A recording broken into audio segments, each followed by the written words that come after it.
Boa noite, estamos juntos mais uma vez para adorar esse Deus Todo-Poderoso, o Deus que é vivo, o Deus que é santo, o Deus que nos sustenta e que nos guarda, e que num momento tão difícil como esse, nós sentimos a presença dEle em nossas vidas. Deus quer falar ao meu e ao seu coração nessa noite. Eu queria que você, junto comigo, lesse a Bíblia.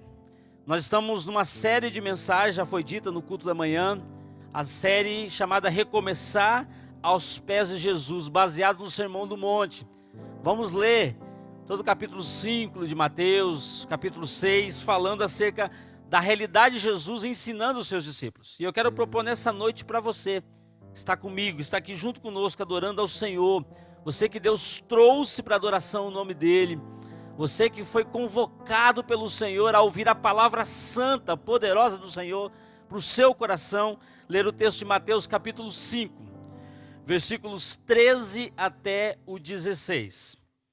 E o tema dessa mensagem nessa noite é os discípulos de Jesus no mundo dos homens. Vou repetir, os discípulos de Jesus no mundo dos homens, dentro dessa temática de eu recomeçar aos pés de Jesus. Diz o seguinte, o texto de Mateus capítulo 5, versículos 13 até o 16. Vocês são o sal da humanidade, ou para a humanidade. Mas se o sal perde o gosto, deixa de ser sal, e não serve para mais nada. É jogado fora e pisado pelas pessoas que passam. Vocês são a luz do mundo, ou luz para o mundo. Não se pode esconder uma cidade construída sobre um monte. Ninguém acende uma lamparina para colocá-la debaixo de um cesto. Pelo contrário, ela é colocada no lugar próprio para que ilumine todos os que estão na casa. Assim também a luz de vocês deve brilhar para que os outros vejam as coisas boas que vocês fazem e louvem o Pai de vocês que está no céu. Eu quero enfatizar com você o versículo 13 e eu quero me ater nessa noite nessa característica que Jesus traz para nós aqui, o sal da terra. Diz o seguinte, vocês são o sal para a humanidade, mas se o sal se perde o gosto, deixa de ser sal e não serve para mais nada. É jogado fora e pisado pelas pessoas que passam. Ó Pai, a Tua palavra é viva, santa e eficaz. A Tua palavra é mais penetrante que espada de dois gumes, Senhor. Então, em nome de Jesus, nós precisamos, neste momento, ouvir a Tua voz. Nós precisamos ouvir a direção do Teu Espírito. Nós não podemos sair deste culto, neste momento, nesta noite, sem sermos impactados pelo Senhor.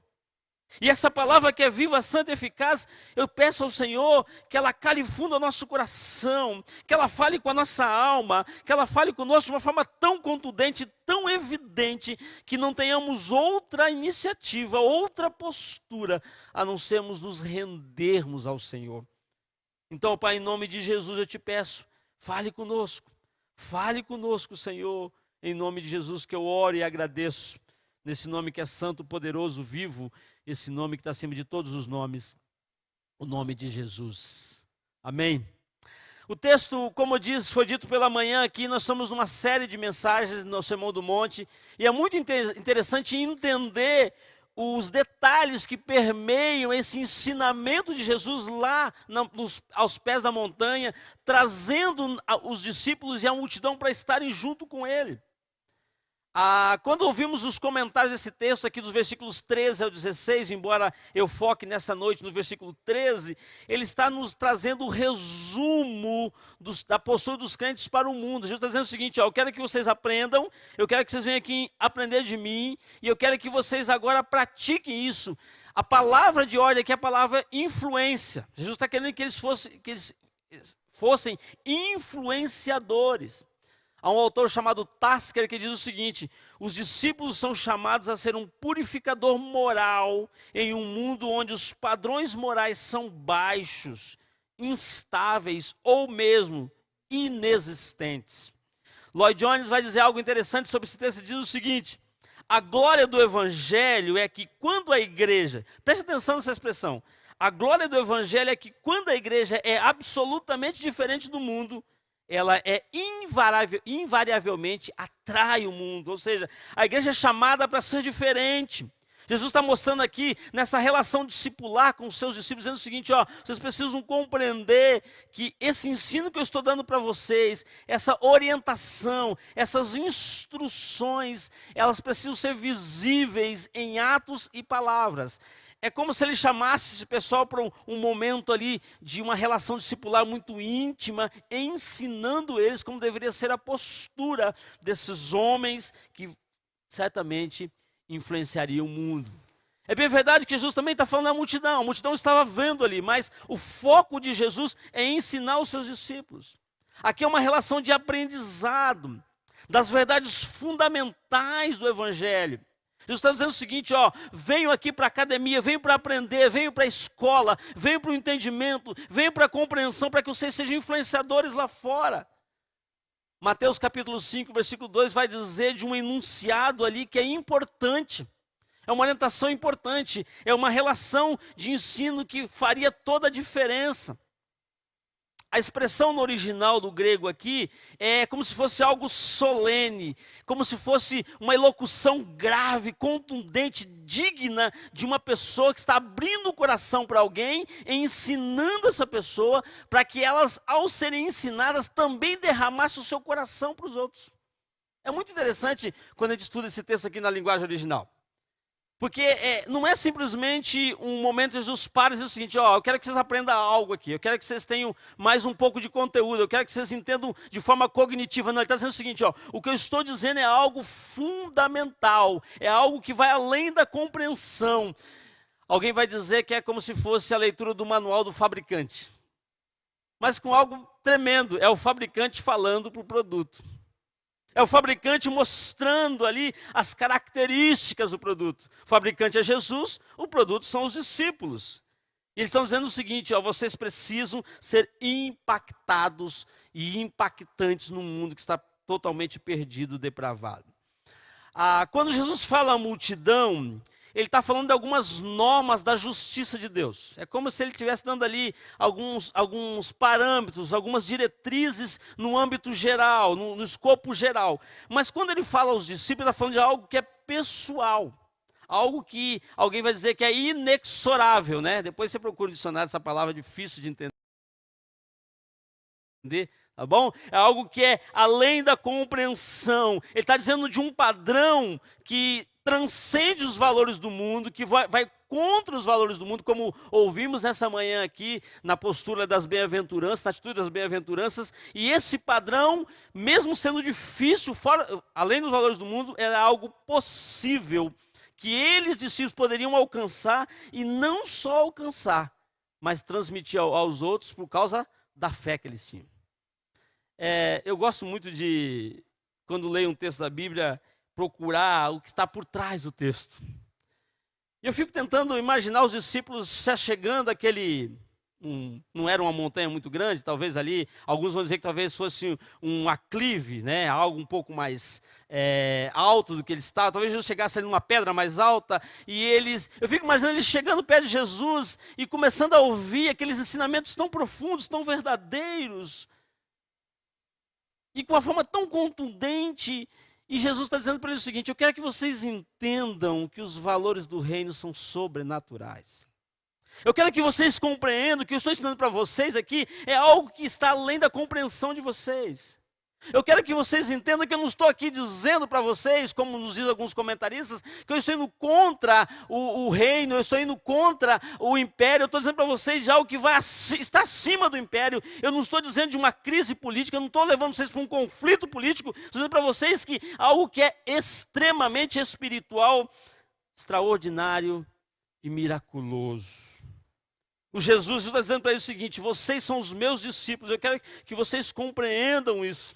Jesus vai para a base, ele vai para a gênese, ele vai para aquilo que é mais fundamental. É como se ele pudesse reunir todos os milhares e milhões de discípulos no mundo inteiro e desse aquela palavra que era contundente, aquela palavra que é necessária para viver os tempos que eles viviam e nós tivéssemos a oportunidade de ouvir hoje. Ensinamentos importantes, mas também ensinamentos éticos para a igreja de Jesus. E como a igreja de Jesus precisa de uma base ética para os dias de hoje. Jesus está dando autenticidade à vida cristã. É como se ele colocasse um selo, dizendo o seguinte, ó, vocês estão comigo aqui e eu estou autenticando vocês. Eu estou dando para vocês veracidade. Eu estou dando para vocês autoridade. E essa autoridade não pode ser permeada, não pode ter vazão para hipocrisia e para incredulidade. Vocês querem impactar o mundo, vocês querem influenciar o mundo, então vocês não podem ser hipócritas e nem incrédulos. Porque o mundo não conhece, mas vocês têm uma intimidade comigo. O contexto aqui é de um discipulado, de uma caminhada junto. A orientação aqui são para os verdadeiros discípulos do reino de Deus, o novo Israel, a igreja do Senhor. E aí ele vai começar usando a metáfora do sal. Dizendo o seguinte, vocês são o sal da terra. E para aqueles que não sabem, o sal era muito valorizado na Palestina. Alguns vão até dizer que alguns iam buscar sal lá nas encostas do Mar Morto. E muitas vezes esse sal, alguns que era adquirido, tinha aparência de sal, mas não era sal. O Talmud vai chegar a dizer o seguinte, o pessoal que gosta de pesquisar aí, que quando era oferecido sacrifício e houvesse uma porção de sal que não fosse pura, né, e depois de oferecido o sacrifício, esse sal era usado para lançar nos degraus, ou nos degraus, melhor dizendo, do templo. Porque o sal que não fosse puro não serviria para mais nada a não ser para ser pisado. E também era usado o sal para o quê? Para a pavimentação das ruas. Então está dizendo o seguinte, vocês precisam ser sal que tem sabor. Sal em estado puro. Sal que não é inútil, mas sal que tem utilidade. O objetivo de Jesus aqui não era esmagar os discípulos, dizendo o seguinte, ó, se vocês não são assim, estão lançados fora, vocês não têm valor, não prestam para mais nada. Não, vocês precisam fazer diferença e vocês precisam dar sabor para as pessoas às quais você puder alcançar. Esse é o objetivo de Jesus. É por isso que ele usa essa metáfora tão comum ali na Palestina. É por isso que ele usa essa metáfora tão natural para eles. É o seguinte, se você pega um produto que tem um valor extraordinário, que é fundamental para a alimentação, mas que ele perde o seu sabor, que ele perde o seu valor, ele não serve para mais nada. Vocês sim precisam ser homens de Deus, homens que servem ao Senhor. Então, como ser discípulos de Jesus no mundo dos homens? Como ser discípulo de Jesus no mundo que está em trevas, no mundo que está em meio à corrupção? Como ser discípulo de Jesus numa sociedade que é corrompida, que é decadente? Como diz 2 Timóteo, capítulo 3, versículo 13, se você puder ler comigo, 2 Timóteo 3,13. Achou aí, você que está em casa? 2 Timóteo 3,13 diz o seguinte, os homens são maus e impostores. E eles vão proceder de mal a pior, enganando e sendo enganados. Esse é o contexto que nós vivemos nos dias de hoje. Como ser discípulo de Jesus num mundo de homens corrompidos, depravados, decadentes, corruptos, que vivem em trevas. Homens que não têm a bondade em si, que neles não há a bondade inerente, Jesus está dizendo que havia nos discípulos dele. Como ser discípulo de Jesus num mundo que está se desenvolvendo no mal, num mundo que não olha para cima, mas olha para dentro. Jesus está chamando a atenção do seguinte, ó, e já existia no tempo de Jesus, aliás, não há nada novo debaixo do sol. Ah, pastor, está difícil, estava difícil lá, naquele contexto. Ele está dizendo o seguinte, o mundo é corrompido, os valores são invertidos, o mundo é depravado, e as pessoas não conseguem olhar para cima, elas olham para dentro. Ou seja, a moral que elas têm é degenerada. Você consegue entender o contexto? Está difícil para você? Era difícil lá também. Está complicado para você? O mundo está difícil? Não tem nada de novo debaixo do sol. Jesus está dizendo o seguinte, vocês precisam ser homens que me servem, discípulos verdadeiros, porque o mundo está perdido. O mundo está destruído. O mundo está perdido, quando eu digo isso, no contexto dos valores morais. O maior vírus que o mundo tem, meu querido irmão, presta atenção nisso. Olha para mim, você que está na sua casa aqui agora. Presta atenção. O maior vírus que assola o mundo não é o vírus que estamos vivendo nos dias de hoje, no dia 21 de março de 2021. O maior vírus da humanidade é o vírus do pecado. Já era no tempo de Jesus e continua sendo no dia de hoje. Então eles precisavam ser discípulos verdadeiros, discípulos comprometidos, discípulos que olhavam para Jesus e viam nele a referência maior. Não tinha valor maior do que Jesus, eles precisavam compreender isso, porque eles não poderiam impactar o mundo e influenciar o mundo se eles não entendessem esses aspectos. Precisamos recomeçar aos pés de Jesus, mas aos pés do Mestre. Aos pés do nosso Senhor, aos pés do soberano, do todo-poderoso, do maravilhoso, do Rei dos Reis. E aí Jesus volta para a metáfora dos discípulos. Aliás, a metáfora do sal, falando aos discípulos. E aí algumas verdades vêm muito claras para o meu coração e para o seu coração dentro dessa realidade. Jesus está dizendo o seguinte, que o sal ele era fundamental para a vida cotidiana. E um discípulo que ama o Senhor, que tem o Senhor como dono da sua vida, ele entende que a vida cristã, as práticas cristãs, os valores cristãos também são fundamentais para a sua vida. Ele está dizendo o seguinte, esse sal, se ele perder esse sabor, ele perde o seu caráter. Você consegue entender isso? Ele está dizendo de algo que é intrínseco, de algo que está dentro, de algo que tem um valor que muitas vezes não vem à tona. Ele está dizendo o seguinte, o sal, se ele perde o sabor, ele não simplesmente perde a sua natureza, ele perde muito mais do que isso, ele perde o seu caráter, a sua finalidade, algo que vai além disso tudo. Ou seja, a salinidade do cristão é o seu caráter. Consegue entender isso?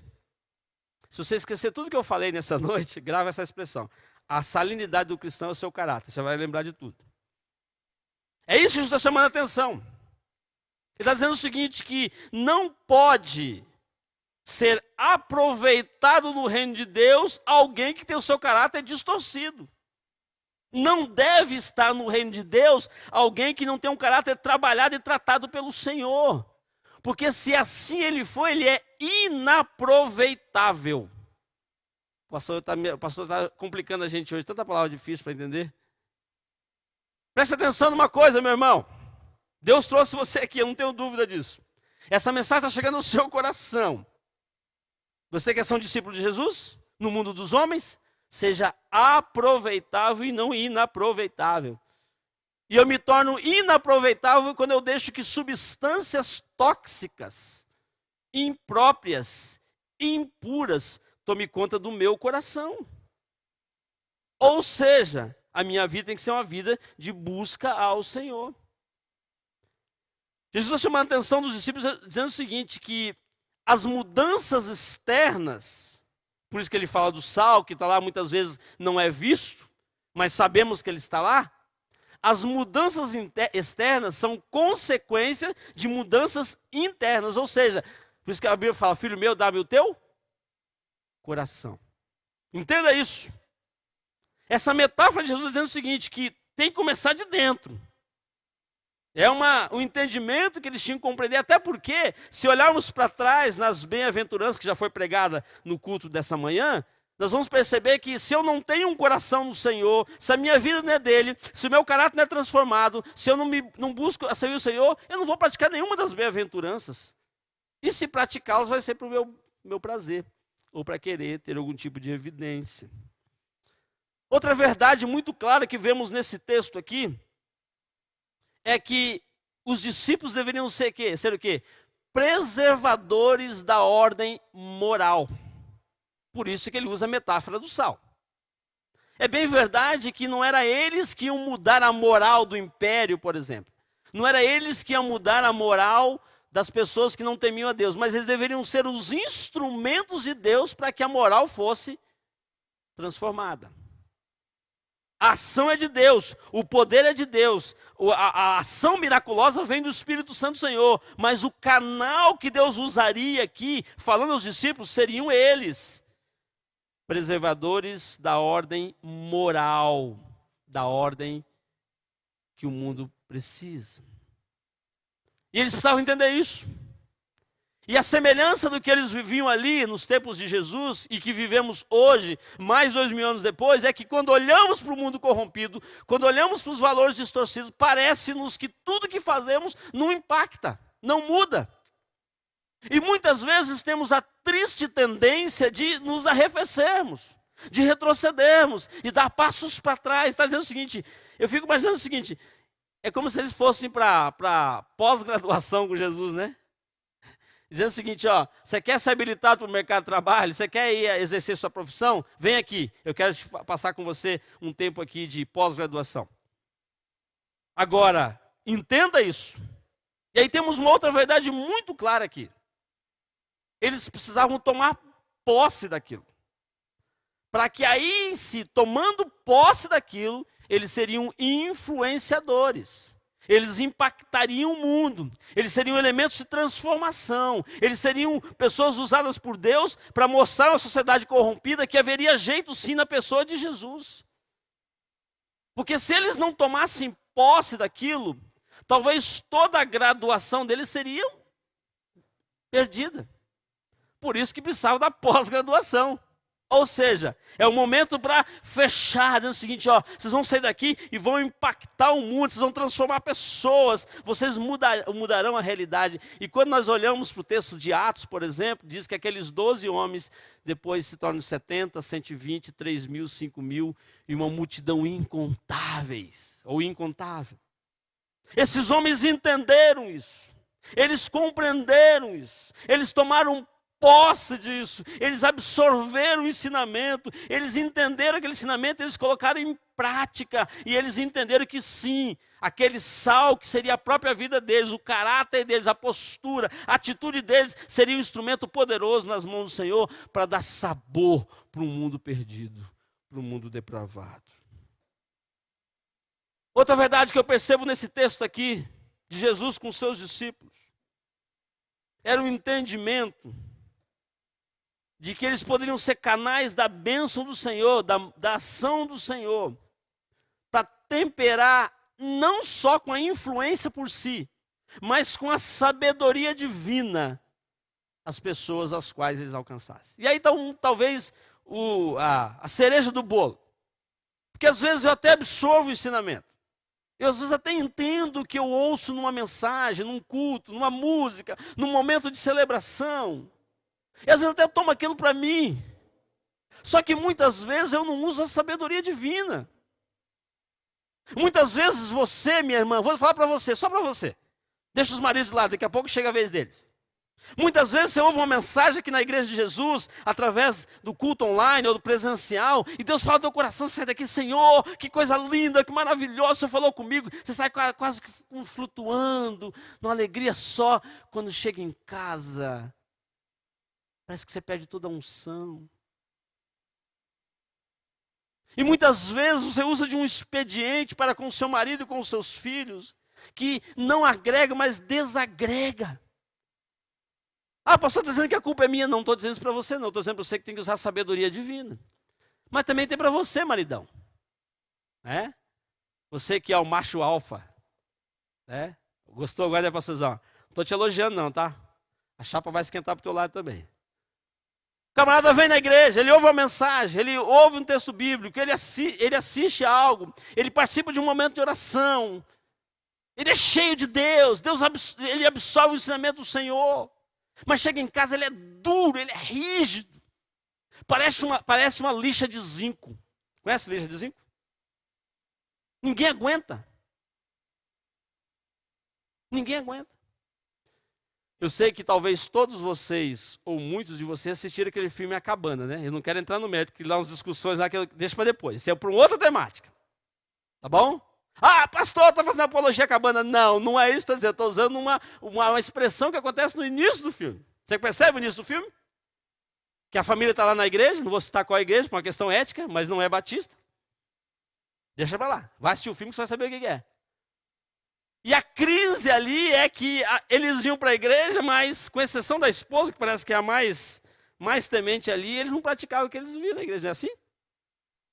No começo do filme tem essa situação ali. E muitas vezes eu e você somos iguais ou semelhantes. Porque nós ouvimos, aprendemos.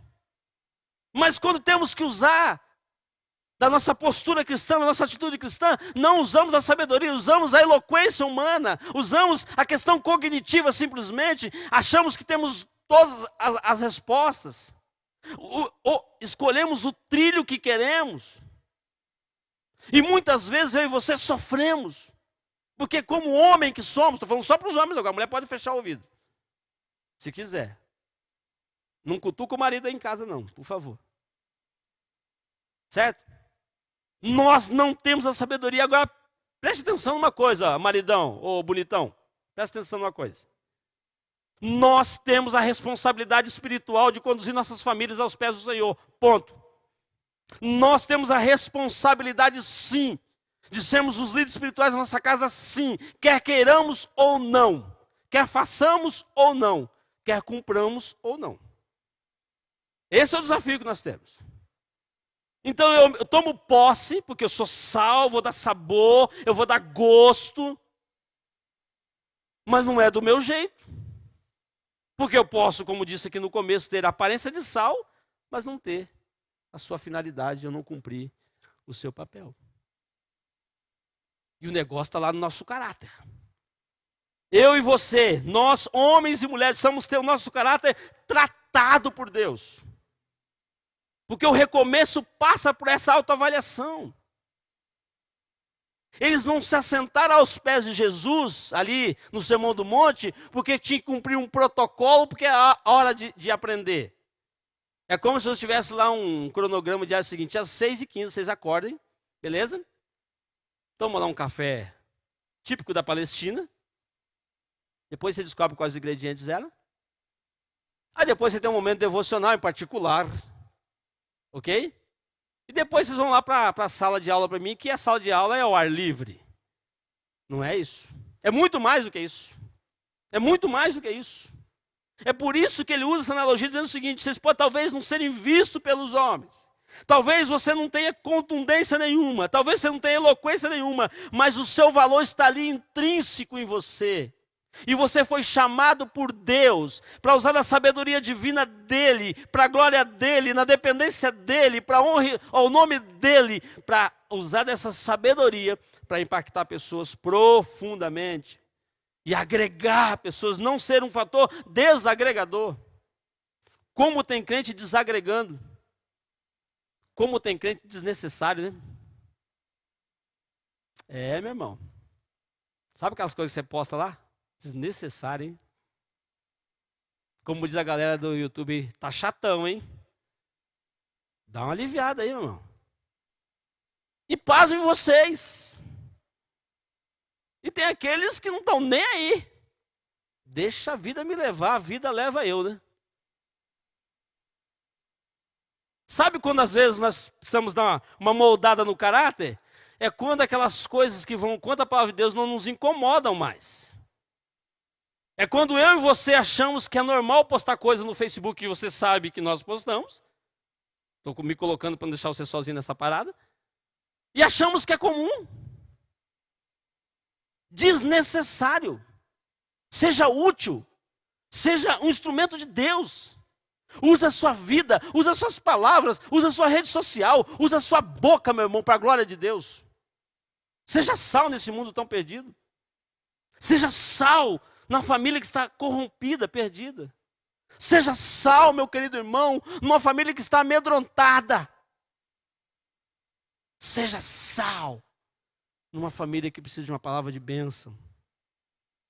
Seja sal quando todos ao nosso redor não tem sabor nenhum.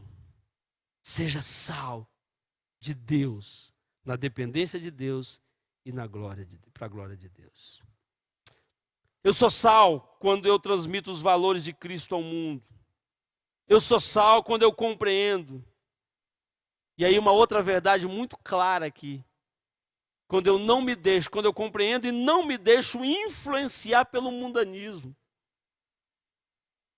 Muitas vezes não percebemos, não entendemos isso. Ou se entendemos, fazemos de conta que não sabemos ou não compreendemos. O quanto que nós somos hedonistas. Hedonistas. Estamos preocupados com o nosso corpo, com a nossa beleza, com aquilo que nós somos, com aquilo que nós temos. Quantas vezes eu e você não somos sal, porque nós deixamos nos influenciar pelo valor do paganismo? Quantas vezes eu e você deixamos de ser sal, porque nós somos meramente mercantilistas, estamos preocupados com o valor que eu vou receber por aquilo que eu faço. E às vezes o valor não é nem em espécie, às vezes o valor é um favor. Quantas vezes eu e você nos deixamos influenciar sem perceber por uma cultura pagã, para a exacerbação dos nossos desejos, para a exaltação das nossas vontades. Quantas vezes eu e você deixamos de ser sal, porque o mundo está dentro de nós, tomando conta dos nossos sentimentos, das nossas emoções, dos nossos desejos, das nossas vontades profanas, que muitas vezes estão nos levando para a perdição e não para a salvação. Quantas vezes eu e você estamos olhando meio que numa postura egocêntrica, olhando simplesmente para o nosso umbigo, querendo que Deus satisfaça as nossas vontades, como se fôssemos queridinhos de Deus, a despeito de tudo que está acontecendo. Quantas vezes eu e você deixamos de ser sal, porque nós buscamos valores inferiores, não os valores do alto, os valores do céu, os valores que vêm do Senhor, para a glória do Senhor. Eu queria desafiar você nessa noite, meu querido irmão, a olhar para o seu coração. E se você pudesse fazer uma pesquisa com as pessoas que te rodeiam, a começar da sua esposa, do seu esposo, dos seus filhos.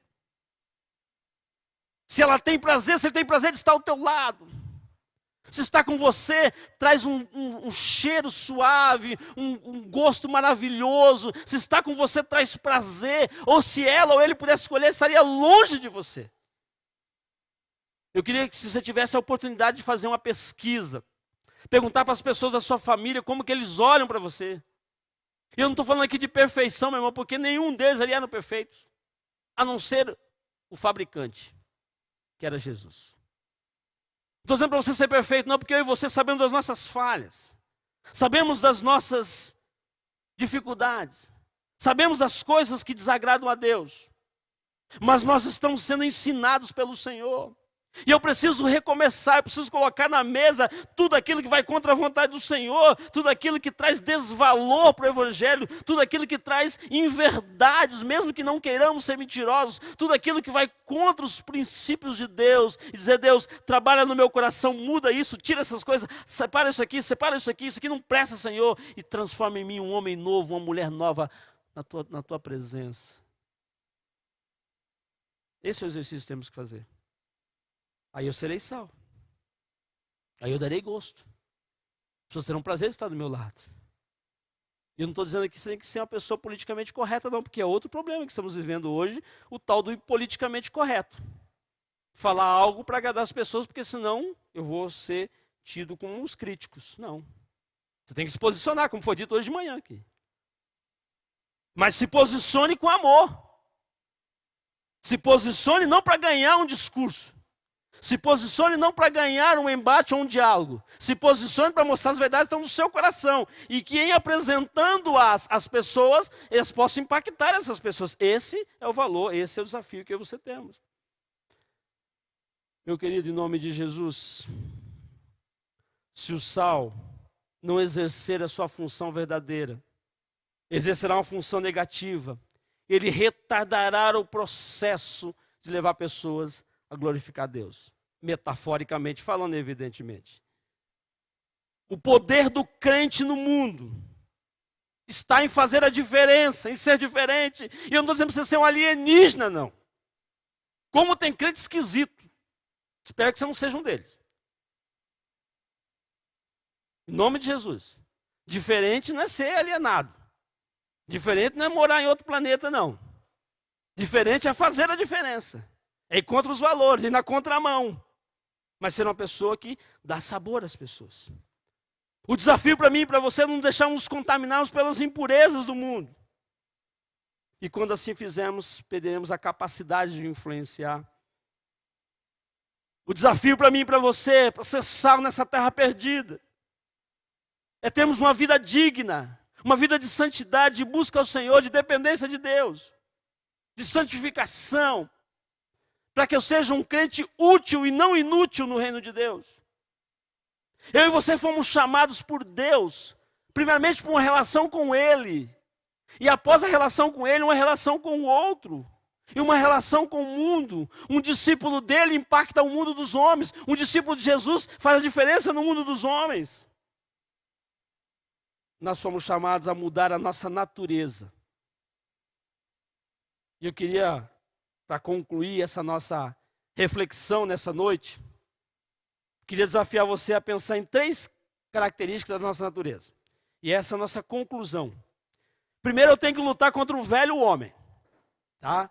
O velho homem está lá em Romanos capítulo 6, versículos de 6 a 7. Por favor, abra aí a Bíblia. Romanos 6, de 6 a 7, diz o seguinte: pois sabemos que o nosso velho homem foi crucificado com ele, para que o corpo do pecado seja destruído, e não mais sejamos escravos do pecado. Pois quem morreu foi justificado pelo pecado. Ou seja, eu e você, para sermos sal, temos que lutar com a nossa velha natureza, que nos incomoda, que está dentro da gente, de vez em quando vem à tona, de vez em quando se mostra evidente, querendo nos tirar da presença do Senhor. O velho homem está dentro de mim, dentro de você. E a velha mulher também, se você quiser, para entender melhor. Até porque o contexto aqui não é de gênero. Também temos que submeter a Deus nosso homem interior. Romanos capítulo 7, versículos 22 e 23 vai dizer o seguinte: se eu tenho que lutar contra o velho homem, eu também tenho que submeter a Deus o meu homem interior. Romanos 7, 22 e 23 diz o seguinte: pois no íntimo do meu ser tenho prazer na lei de Deus, mas vejo outra lei atuando nos membros do meu corpo, guerreando contra a lei da minha mente, tornando-me prisioneiro da lei do pecado que atua em meus membros. Você quer ser sal, meu irmão? Você quer ser um discípulo de Jesus no mundo dos homens? Submeta a Deus o seu homem interior. Quem está dizendo isso aqui é Paulo. Depois de Jesus, o homem mais influente do Novo Testamento. Só ele. Simplesmente Paulo. Só ele. Está dizendo o seguinte, ô Senhor amado, eu quero ser sal. Só que eu tenho um negócio dentro de mim que às vezes está em ebulição. Eu tenho um negócio dentro de mim que fica ali mexendo comigo, e aquilo vem à tona, e essa fera de vez em quando quer ser solta, e ela está presa pelo Espírito Santo, e eu tenho que dizer assim, segura mais um pouquinho aí, que ela está querendo vir à tona. Tem alguém assim? Galera da música aqui não é assim, graças a Deus. Só o pessoal lá de casa. Nem o pessoal da Sonoteca também, o pessoal gente boa. Agora eu e você temos uma fera dentro de nós. E aí eu não consigo ser sal, meu irmão, sabe por quê? Porque essa fera vem à tona, trazendo a amargura do pecado,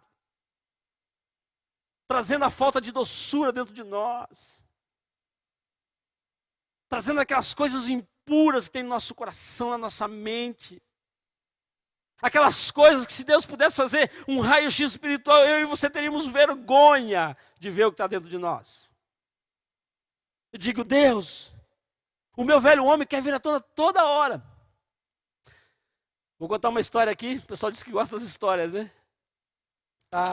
Posso contar porque a avó da Ângela já faleceu, então ela vai brigar comigo lá no céu. Né? A irmã Thalita conta uma história interessante, a minha sogra diz que a avó Marinha tinha se convertido há pouco tempo. Irmã Thalita, me perdoe aí, tá? Galera lá dos primos, os tios aí, depois vocês brigam comigo, a gente toma um café e resolve essa parada aí. E conta a história seguinte, que ela tinha se convertido, Everton, mas era crente relativamente nova. E aí um dia ela estava de manhã fazendo alguma coisa em casa e tal, e cantando aquelas músicas antigas que ela cantaram lá antes da conversão. E cantando, uma vibração, não sei se ela estava batendo arroz, quebrando milho, alguma coisa assim. E ela invoca, ele cantando aquelas músicas antigas, com as cantigas assim meio estranhas e tal. E ela cantando, e o pastor chegou na casa dela quietinho. Ô, vó Maria, perdoa eu aí no céu, tá? Depois a gente bate um papo lá ao lado de Jesus. E ela conta a história seguinte, é até engraçada a história, que quando ela se deu conta, fazia talvez umas 4 cantigas atrás que ela estava cantando, o pastor estava atrás dela. E ela olhou e falou assim, pastor, o senhor está aqui? Ele falou assim, irmã Maria, o tronco velho está roncando, né? O tronco velho está roncando. Quantas vezes eu e você, meu querido irmão, deixamos que a nossa vida volte lá atrás. E por último, o novo homem. Efésios capítulo 4, versículo 24. Se eu tenho que lutar contra o velho homem para ser salvo, se eu tenho que submeter a Deus o meu homem interior, eu preciso compreender, como diz Efésios capítulo 4, versículo 24, a revestir-vos do novo homem, criado para ser semelhante a Deus em justiça e em santidade, provenientes da verdade. Olha que coisa linda. Que bom que Jesus resolveu a parada. Que bom que Jesus resolveu a equação. Que bom que Jesus me deu a condição de ser um novo homem, uma nova mulher, transformado, lavado e remido pelo sangue dele. Que bom que em Jesus tem solução. Que bom que em Jesus eu posso viver no mundo dos homens, não sujeito a ele, mas dependente de Jesus, que é o Senhor desse mundo. Vamos cantar? E depois eu quero orar com você.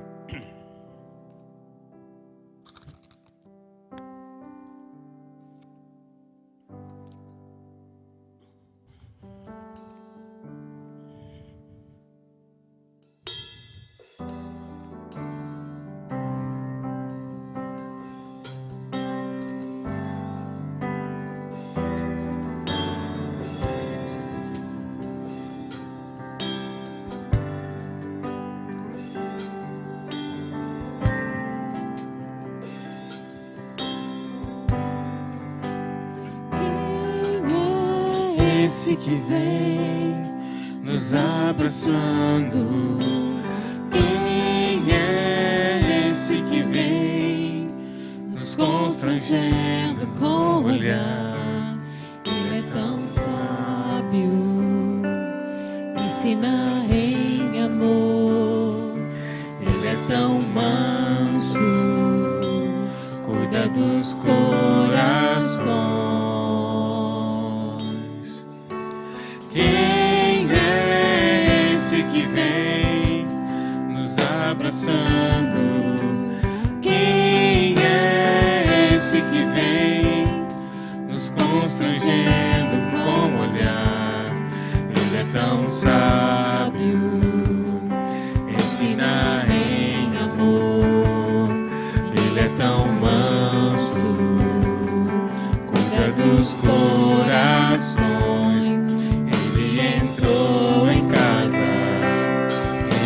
Está na mesa, Ele nos observa, sabe que o esperamos, e ao partir do pão, os nossos olhos se abrem e reconhecemos quem Tu és.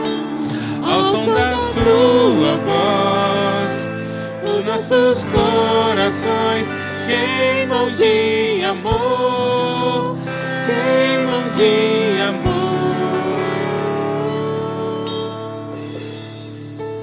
Quem é esse que vem nos abraçando? Quem é esse que vem nos constrangendo com o olhar?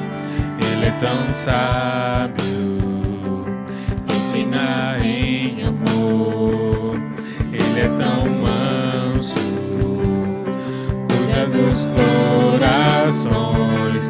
Ele entrou em casa, Ele está na mesa. Ele nos observa, sabe que o esperamos, e ao partir do pão, os nossos olhos se abrem e reconhecemos quem Tu és. Ao som da Tua voz, os nossos corações queimam de amor,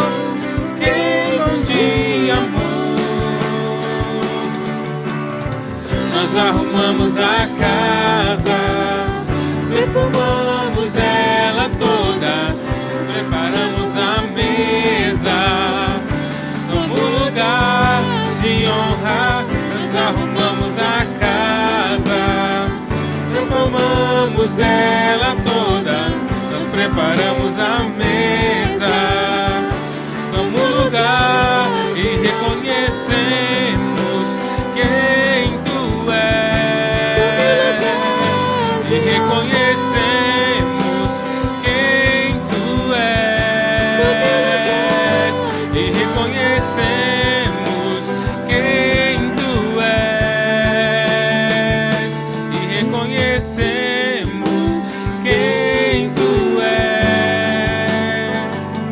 E ao partir do pão, os nossos olhos se abrem e reconhecemos quem Tu és. Ao som da Tua voz, os nossos corações queimam de amor, queimam de amor. Amém. Você quer ser sal da terra? Você quer dar sabor a esse mundo perdido, corrompido, depravado? Tudo começa com o seu caráter. Mas o caráter de um homem de Deus, uma mulher de Deus, ele é tratado a partir de uma vida de santificação, de reconhecimento dos valores do reino. Se não deixar se contaminar pelos valores do mundo. Meu irmão, em nome de Jesus, Deus quer usar a sua vida poderosamente. Já disse isso aqui, talvez todas as mensagens eu cito esse texto e vou repetir. O mundo aguarda ardentemente a manifestação dos verdadeiros filhos de Deus. O mundo dos homens espera a posição dos verdadeiros discípulos de Deus. O mundo dos homens espera a postura de um servo dedicado, comprometido, de um servo que tem uma palavra de bênção, uma palavra de exortação, de orientação, de capacitação, de instrução.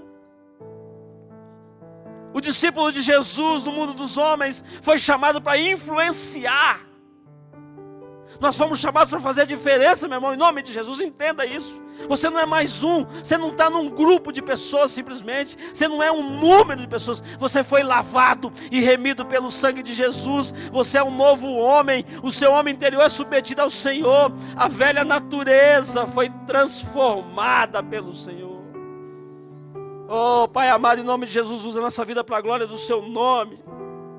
Usa o meu irmão, o Senhor, aí na casa dele agora. Transforma esse homem num homem melhor. Transforma esse homem num homem santo, santificado pelo Senhor. Transforma esse homem num homem que busca a Tua palavra. Transforma esse homem num homem que olha para a esposa, para os filhos e abençoa a vida deles. Transforma essa mulher, Senhor. Transforma essa vida para a glória e honra do Teu nome. Retira as impurezas, Senhor. Retira esse dissabor. Retira, Senhor, essa amargura do coração. Retira, Senhor, essa postura de uma postura depressiva, decaída. Não, Senhor, em nome de Jesus, o Senhor alcançou essa mulher. E se tem alguém conosco nessa noite, Senhor, que ainda não Te conhece, que hoje, nesse momento, o Senhor vai visitá-lo, vai alcançá-lo, e vai transformá-lo, e vai renová-lo, e vai fazer dela uma nova criatura, e vai trabalhar no seu coração, e vai mostrar para ela que tem jeito, tem solução. O casamento dela é do Senhor, a vida dela é do Senhor. Tudo pertence ao Senhor. Oh, Pai amado, em nome de Jesus, coloque no nosso coração, Senhor, o sentimento de levar sabor para as pessoas. Coloque, Senhor, no nosso coração o sentimento de que somos canais da bênção do Senhor para essas pessoas. Se tem alguém pensando em desistir, Senhor, esta noite seja uma noite de transformação. Toque nesse coração, levanta esse homem caído, tira ele desse vício, Senhor. Transforma esse homem, tira ele desse caminho errado, Senhor. Faz ele voltar para a tua casa, faz ele voltar para a tua presença, faz ele voltar para a dependência do Senhor, faz ele voltar para o Senhor. Oh Pai amado, em nome de Jesus, transforma esse homem, renova, mude em nome de Jesus. Ah, Pai amado, não queremos ser, como diz Jesus, aquele sal que não tem valor e que é lançado nos degraus para ser pisado pelos homens. Não queremos ser aquele sal que serve para pavimentação, mas queremos ser o sal que impacta a humanidade. Porque nós somos bem-aventurados, não por nós, mas pelo Senhor. Em nome de Jesus, Senhor, em nome de Jesus, restaura essa família. Restaura esse casamento, Senhor. Restaura essa união. Restaura a intimidade desse lar, Senhor. Restaura a unidade dessa família. Renove essa família em nome de Jesus. Em nome de Jesus, Senhor, nós cremos nisso. Eu oro, Pai, confiante, no nome do Todo-Poderoso, no nome do Soberano, do Rei de Israel, do maravilhoso Conselheiro, do Deus Forte, o Pai da eternidade, o Príncipe da paz. Eu oro no nome de Jesus, o nome que está acima de todos os nomes, o nome de Jesus. Amém. Amém.